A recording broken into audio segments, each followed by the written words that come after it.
Hi guys, this is AJ from Shoot Center, and today I'm joined by Anderson and by Quinton, and today we're going to be looking at different home defense setups. To start us off with, we're going to go with the Anderson setup.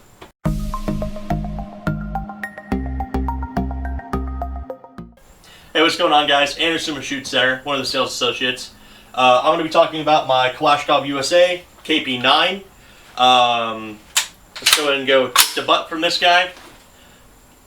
Right up here, we have a Sig Sauer SRD-9 suppressor. Some people may be anxious about losing an NFA item due to a defensive shoot, but if it comes down to it, I value my life over a suppressor.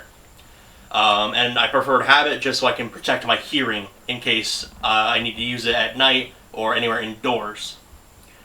Right below that, I have a Streamlight flashlight with 600 lumens with a pressure pad right up top.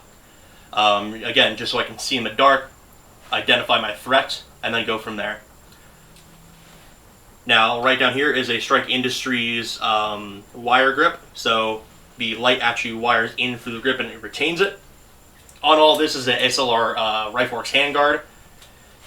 Going back to my optic, I do have a primary arm Cyclops 1x. This guy does have batteries, however, it does not rely on the batteries to function. It is a prism optic. That way I also don't have to rely on batteries. From there, coming under here at my grip, this is a Magpul AK+. I do like the rubberized texture a little bit personally. And at the back here, we have a Zenico PT3. These are a little bit rare. They are imported from Russia, and they're very, very hard to get.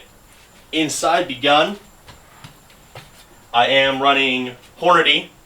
This is their 147 grain suppressed hollow point. Again, I want to keep it subsonic so I don't damage my hearing, and it's also going to have good expansion within that 5 to 7 yard that a defensive shoot may happen. We can go ahead and turn this over to AJ.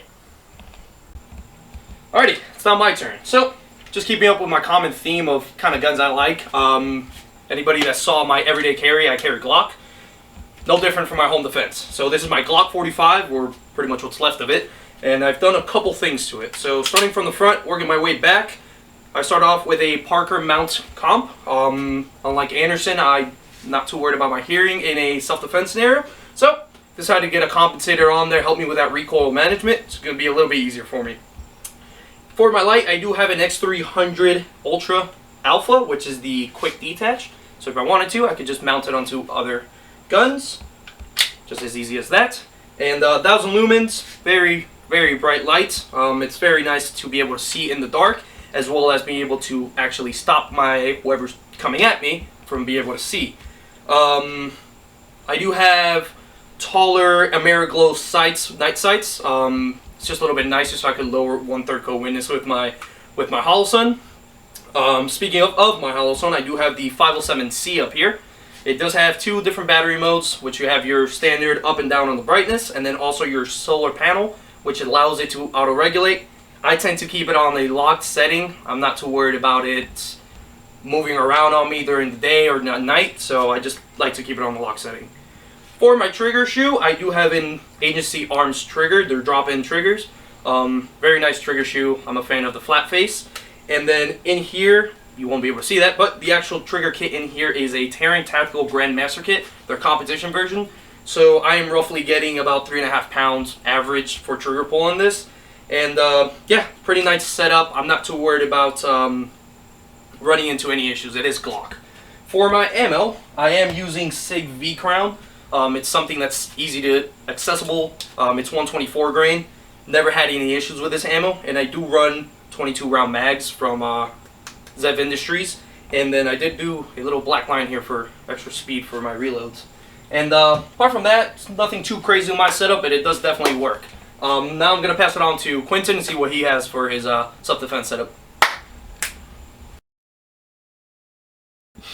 Hey guys, it's Quinton with Shoot Center, talking about my home defense gun. It happens to be the 590 Tactical. Tactical being Mossberg code for ghost ring sights, and heat shield and bayonet lug. I don't utilize the bayonet lug, but it would make it quite possibly a more effective home defense weapon.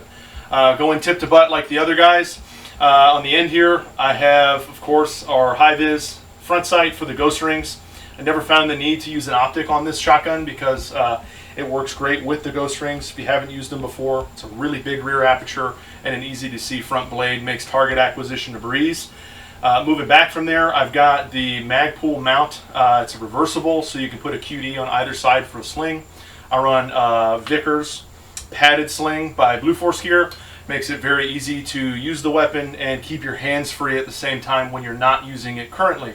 I've got dogs in the house that I might have to wrangle, possibly going to have children someday soon, so that is always a consideration in a home defense situation, is what can I do when I don't have the gun immediately in my hands, some follow-up actions, that kind of thing.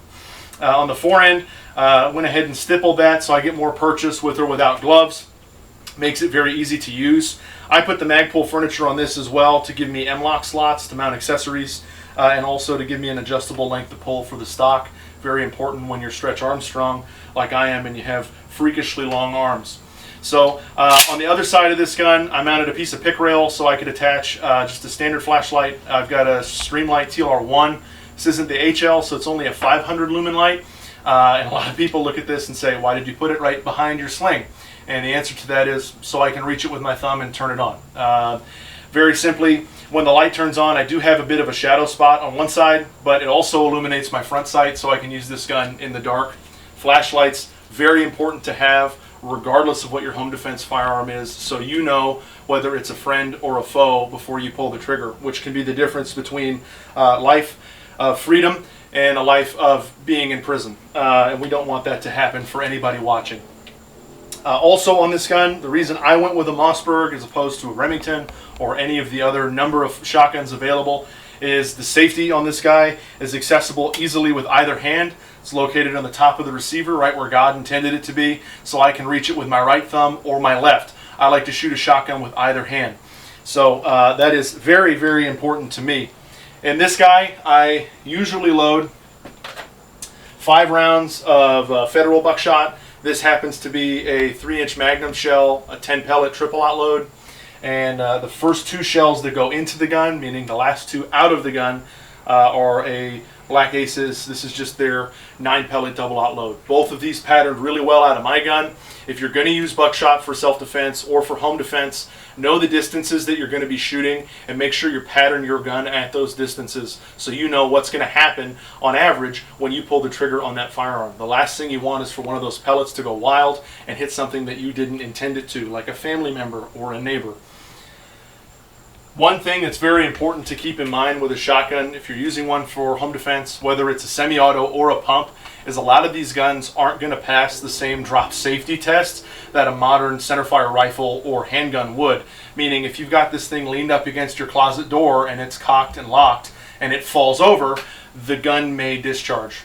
So to keep that from happening and to keep your hammer spring from wearing out over time, what you're going to want to do is keep the gun in a condition called cruiser ready. To do that, the first thing we're going to do is make sure that the gun is completely empty.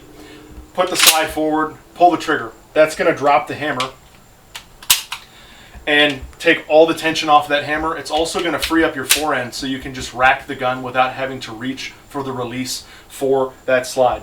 At this point, you can load the tube all the way up with ammunition, and if you ever need the gun, God forbid, the only thing you have to do is pick it up, rack around into the chamber, and do your business.